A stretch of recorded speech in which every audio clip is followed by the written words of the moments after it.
Enemy team destroyed.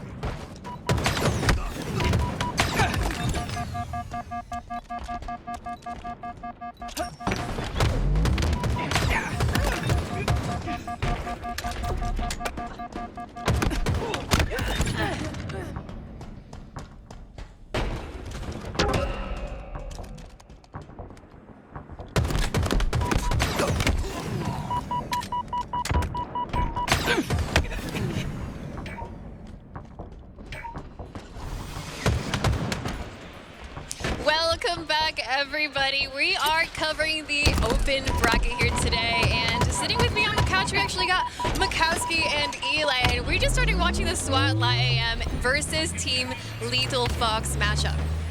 Yeah, Team Lethal Fox, #1 seed in this open bracket. This is that roster with Rammy, Haines, Common, and Yakzn. Definitely favorites to make it out, but will they make it out in the winners or loser side, I think, is the question. There are a lot of killers in this bracket that they're going to have to get through if they're going to find themselves in that top 2. This is one of their tougher matchups, SWAT Latam. I actually talked to their coach, Thug Nasty, Team Lethal Fox coach, Thug Nasty, and he was like, man, could we have fought in a more difficult opponent in the round of 16? Like, he would rather play any of the seeds above these guys. I walked over, saw the matchup, and thought, okay, this is to qualify, right? This is for your pool play life. But no, this is just winners round 3, SWAT Latam and Team Lethal Fox. The competition could not be more intense in the early goings of this one, as we've got Team Lethal Fox in possession of the shock rifle, the C platform, and all 3 of the capture points. It's been a great start for them. Don't have the names of everyone, just, oh, as soon as I say that, they pop up. Magic. They said, oh, you want names, Eli? Here you go. So we're on board with Haines right now, has a shock rifle, and they've got the trip cap in effect. I'd say this game type has gotten faster and faster as seasons have progressed. These teams really know how to hold the trip cap. And although Lethal Fox just had a trip cap, all 3 zones are being pressured by SWAT Latam at the same time. They're able to flip A, but they were not able to flip B or C. Looks like both of those will go back to Team Lethal Fox. Haines and Common, a staple duo in the Halo community, been teaming together for what feels like forever. Actually, at some points of HCS Season 3, split up, but yeah, it's always fate, right? Everything always comes back around as it should. And Common and Haines are reunited here, and reunited on the respawn screen are all 4 of Team Lethal Fox's SWAT Latam get their first team wipe of the series. How much can they get out of it, though? They're already down by over 100 points. Team Lethal Fox really coming out strong. Very curious to see if TLF can come off of spawn and capture something, get some control back, but they actually go 2 dead immediately once again off coming off spawn. So SWAT Latam are kind of rolling right now. Doing a great job. Now they have the trip cap. It's filtering now, though, to Team Lethal Fox on the B side. Pillar positioning for Yakzn as he looks to stay alive, down to 1 HP. Slides his way to the left, but goes down shortly after to Anthrax. And Anthrax content with his position and possession of the C control. This game type has gone through a lot of different variants as far as the perceived best strategy. Right now, I think a lot of pro teams actually do favor an AC hold. Just control this C silo side and A, let the other team spawn in the gold side. It's pretty difficult for them to get out. It's very exposed on many of their entry points. But right now, Team Lethal Fox have done a pretty good job to play out of gold. We're witnessing much better objective efficiency here from Team Lethal Fox in the early goings. Just a 3-kill disparity between these 2 teams, but it's a 3x on the scoreboard for Team Lethal Fox as they get back on the board with control of A and B. Great kill here from Rammy. He's going to now quickly rotate through blue pipes, just link up with his teammate here. They are aware the spawns came out in A, so expect Rammy to just kind of play gatekeeper here. He's just the wall of defense that stops SWAT Latam from making their way back to the C silo. He's just going to hold tower as long as the team requires him to do so. Certain players that I'm shocked to see in the open bracket. Rammy's definitely one of them. As Haines groups up the bottom of elevator. A great push, though, from SWAT Latam. Takes down 2 for Team Lethal Fox, and that puts them back on the board in a position to score more. A and B in their favor. They have Team Lethal Fox trapped with the C spawns. On board with Yakzn. This is one of the more exciting players that we've been looking forward to watching on LAN. 48 kills and 8 assists. Died 10 times, so maybe a bit more in the mix than some of his teammates so far. Huge out BR piv there for SWAT Latam. This one's going back and forth as far as the strongholds go, but Team Lethal Fox overall doing a better job of holding them for longer. Heard a little bit of a roar from behind us in the first ever open bracket main stage. Such a cool sight to see here. live from Salt Lake City. 73 to 182 now, as that 100-point advantage has stuck for Team Lethal Fox, despite a few nice sequences, nice plays from SWAT Latam. We are approaching, though, the finishing moments of match 1 if they can't get back in control of ARB. Haines holding down top gold by himself with the shock rifle. In a great position to get some counter shots, but he's also aware of his flank, making sure that he doesn't get pushed up on. He's either Juan or Pelu God. One shot does survive, but very wisely actually dips out, somehow finds a kill before being taken down. It's a big play by Pelu God, but I don't know if it's going to be enough to stop Team Lethal Fox from getting back in a scoring position. Haines with really good prioritization of opponents as he works his way through the middle of the map, now down into the white hall. Shroud screen to obscure some visibility. Get back to shields, but no! Gets back smack narrowly. Goes down, 2 down on each side. It's going to be, again, that objective efficiency that comes through, and it looks like, once again, Team Lethal Fox have had the stronger version of that throughout game 1. Team Lethal Fox honestly just looking more coordinated and trustworthy of one another. I mean, they've got even slays across the board. Rammy with 9, Yakzn with 13, everybody else falling between those numbers. So just feels like a more even slay disparity, and that's usually an indication of better teamwork in most situations. Halfway through the game, we said +3. Now at the 7-minute mark, it's +4. Last I looked for Team Lethal Fox. So the slays have been dead even. Now, that bodes well for SWAT Latam going into a game 2, but it looks like game number 1 will go to Team Lethal Fox, if not for one last heroic effort. And I think SWAT Latam, Eli, is in a position now where they have to play for the trip cap. They really do, but that means you're going to have to start taking more risks, and I tell you what, there's no time to make any risks left. They actually go 4 dead as that game comes to a conclusion. Very strong opening match coming out of Team Lethal Fox. It's kind of what we expected, but SWAT Latam, you know, you got to understand, these guys are not bad at all. They can certainly fight back, especially in the game 2 Slayer. Strong energy, too, from the Team Lethal Fox boys as their fist bumps shook the stage. You can see the camera bouncing up and down, almost like a head nod in approval of the performance that we saw from them in game number 1. A 250 to 84 finish puts Team Lethal Fox in the driver's seat. And again, despite the fact that this is such a heated matchup, we're still early in the bracket, so this is still a best of 3. SWAT Latam need this to keep their hopes alive in the upper bracket.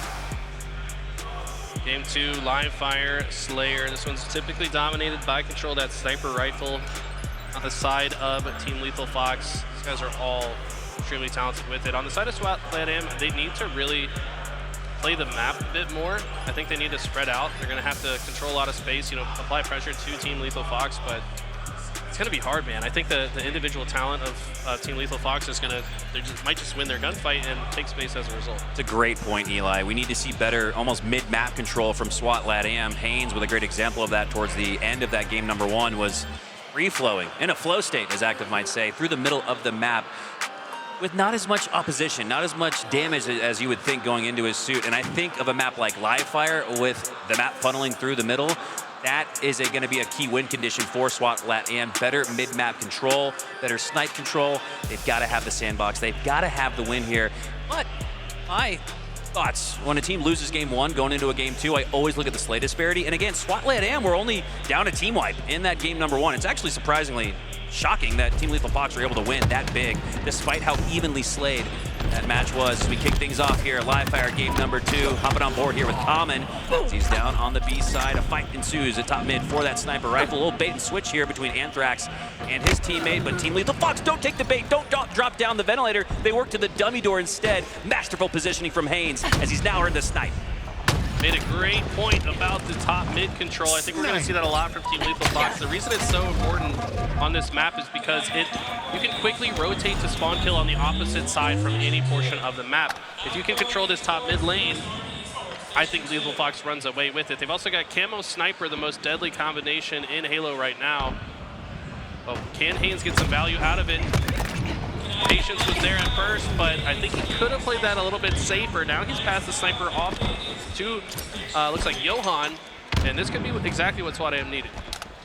The 4-kill lead now cut in half, down to 2, 5-7 here. SWAT Latam looks to grind their way back into this series. They could do so here by taking a lead in the early goings. No-scope body shot cleanup. Oh, a little shaky there, but it does come through. Ultimately ends up in a trade, and with the sniper in your possession, I think that win condition favor goes to Team Lethal Fox. I think the snipe possession did as well. Shaky shots, kind of an indicator of some nerves going on here, and I think the players on Team Lethal Fox, these guys are sharks. They're going to see that. They're like, oh, they're scared of us. If they recognize that they're scared right now, that means they are going to swarm even harder and get more aggressive and reach out in more scenarios. I think that's what we're going to see out of Team Lethal Fox here. Look at Haines here, pushing up with no shields, feeling confident, almost as if he did have full shields as he looks to work through, again, that middle of the map. It's been in more control in this series from Team Lethal Fox. They do have the sniper once again. Yakzn, one of the best up-and-coming players here at Halo Infinite, showing why with that double kill. Making a triple. Yes, he secures it. Overkill on the platform backside of Mud. No, he goes down, but not before securing 3. Repulsor mind the gap goes into the Drake. We had a continuous set of action here over the last 30 seconds. Things are going to settle down here momentarily with SWAT Latam down 6. Love the play out of Yakzn. Could argue a bit of an overheat, but man, you're playing on land, on the broadcast, on the main stage. I like the Moxie. Go for the overkill. Try to get the Twitter clip. The W is most important, and so far they are still in the lead by 6 despite losing a couple players at the end of the last interaction. Huge camo grab. That was about as efficient as you could possibly grab the camo. It was grabbed it and was out of sight within 1 second of it respawning. That was insane out of Team Lethal Fox. How to make the most of your power-ups, power weapons here. As Juan has some sights, shots down in the backside of Mud. Middle of the map being contested now. Better than what we've seen from SWAT Latam, and that might just earn them the next snipe possession. Such an important part of the map to control at the 9-minute mark as that sniper comes off spawn. Great shots out of Juan as well. I believe this gentleman's gamer tag is Juan117. I always thought it could just be Juan17. I think that would be more clever personally, but regardless, showing that these guys still got some fight left in them. They've kept it close. They've not allowed Team Lethal Fox to run away with it like they did in Game 1, and now it's just a one possession, one team wipe match. They're only down 4, now back to 5, and it's been the possession of that sniper rifle in the hands of so many gunners of Team Lethal Fox. You've got to have that next snipe if you're SWAT Latam. I have to agree. Instead, right now, it's Yakzn holding down the tower. I've seen this man stay up here for quite a while. They're going to have to force him out of his position. 9 and 2, 5 assists, by the way, is the stat line for Yakzn. SWAT Latam see the scope. That glint of the sniper scope is going to force him to run away. Said, nope, oh! But he runs right into it anyways. You got to remember where he's at. But great prediction out of Yakzn to know that that player would take that route. Anticipating the slide, now anticipating the push through on the pillars, gets the no-scope after the quick scope. Yakzn having himself a game sitting here at 11, 5, and 3. The sticky comes through for Anthrax, though. Tried to hit another one from the grave, almost got 2, but Eli's just a 2-kill game. Now 1. Huge bounce back out of SWAT Latam. They were down by, what, 7 at one point? Yeah. Early goings as well, and aggressive action into the back of B, but Haines uses that little lip. Such a good spot to sit. You're so difficult to be grenaded in that position. Just knowing the map so well and taking advantage of it. Probably heard the call from SWAT Latam that Haines was at B, but they didn't expect him on that lip as Haines took to the high ground and continues to strike down more, looking for his 4th slay, an equivalent of a team wipe here, all by his lonesome, but he goes down on the cuts. First advantage, though, for Team Lethal Fox retains, and that lead does as well. Still up by 4, now back to 5 after the back smack from Yakzn, and he's now pushing in for another double kill, making a triple. No, he's going to get the assist, so he counts for 3. He doesn't get another Jeff Steitzer medal announcement, but man, Yakzn is on fire. 13 kills, 8 assists, most in both of those columns and the least in the death column. Wow. Absolutely the difference maker here in this game. He was a question mark for a lot of people. Will he perform on land? I think the answer is an emphatic yes, at least so far in this open bracket. It's one thing to have high actions per minute. It's another to be efficient with it, and that's what we're witnessing here from Yakzn, sitting at +10, make it 11, and now the kid's starting to yell on the main stage here in the open bracket. The lead has ballooned to 7 as Team Lethal Fox looks to lock up this series. They want to go ahead and advance to that next match, the round of 8. This is the round of 16, first seed playing 16th seed. This is one of the, definitely the toughest 16th seed you could have found, though, if you're Team Lethal Fox, but it doesn't matter. Double kill reversal medal. But just look at the swarm. Team Lethal Fox is working so well together in every interaction. Shout out to, Coach Thug Nasty, who's got to be kind of organizing the troops here. He's locked in. Had a chance to talk to him before this. He feels great about his team going into a potential Worlds qualification tournament here as we are in the playoffs, one of the final lands of the year in HCS Season 3. Final moments here of Game 2 as Team Lethal Fox are still up by that 7 count, just looking to waltz their way to a 2-0 sweep. 2 more kills. Game slows down as we often see when one team needs 1 or 2 kills to go. Patience going to be the virtue for Team Lethal Fox. You got to let SWAT Latam make a mistake, and they have. They lose the first player. Pelu gets taken down. Common's going to rotate through top center with this snipe, and in the game, just like that, Team Lethal Fox advanced to winners round 4. A little love tap to win the series, a little love tap on his teammate there. And you can see, again, look at the energy shaking the whole stage up and down. I mean, really, he's got the ski mask on, too. I mean, these guys have come here to thug it out, and it makes sense when your coach is Thug Nasty, right? Thug it out. Right. I was going to say, his coach, Thug Nasty. Speaking of Thug Nasty, you did say, Eli, that he had some comments about where they got placed in the bracket and who they were up against. Right now, they were against SWAT Latam. How did he feel getting started here today? I mean, he told me he would much have rather played the 15, 14, 13th seed like any of these other teams, because SWAT Latam are underseeded because they did move from Mexico to NA. So they're now competing in NA. I think it did make them lose some of the points they would have normally had. So they're a lower seed than normal, and Coach Thug Nasty understands that. He said, this is a tough draw for us. This was extremely difficult. SWAT Latam is always in the mix in those later rounds of the winners and lower side of the open bracket. So again, I was shocked. I joked with 99. I said, this is to qualify, right? I mean, this is quite literally a match that you would see for qualifications for a pool play in a previous LAN tournament. But Team Lethal Fox make it look like a winner round 3 matchup, which I think really bodes well. It shows that they are set up for success here this weekend. And those 4 guys, again, none of them seem like they'd be in the open bracket. They're all studs, longtime professionals in the HCS. I think we see them back on the main stage.